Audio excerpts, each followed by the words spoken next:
Thank you, Mr. Speaker.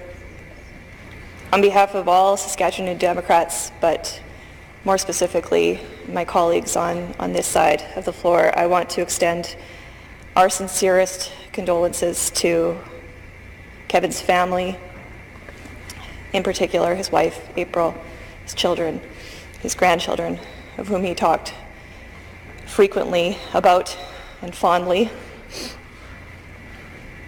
but also to his friends and his legislative colleagues on the government side. Kevin was an incredibly kind man. I often had the opportunity to speak with him at MLA receptions. He always took time to speak to me, to speak to many of my colleagues. We shared stories this morning. He often shared with me advice, wisdom, life, politics,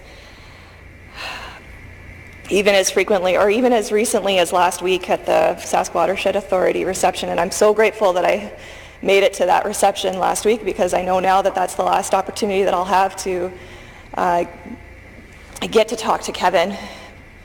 We talked about life, we talked about family, we talked about plans for after politics. And we also talked about what the Premier mentioned. He was a strong advocate for his community. He's an even stronger advocate for improving supports for survivors of domestic violence. And he's so proud of the work that he and his community partners did in the creation of the Melfort shelter, and he absolutely should be. His legacy will live on through his children and his grandchildren, but he will also have a piece of that. That shelter is in part because of him.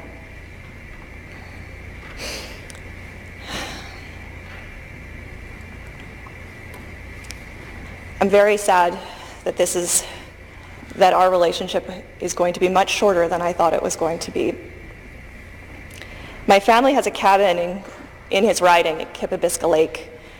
We often we joked with each other because nobody really knows that Kippabiska Lake is a thing in Saskatchewan. Not a lot of people know it exists or where it is, and it sounds like a strange name, but Kevin knew, and we often swapped stories about the people that live there.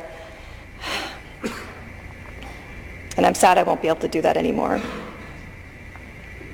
Know that our hearts and our thoughts are with Kevin's family and his friends today. I know that he will be missed by his family, and I know that he will be missed by his family on the government side. But I also want his family to know that he is going to be deeply missed by the legislators on this side of the House as well.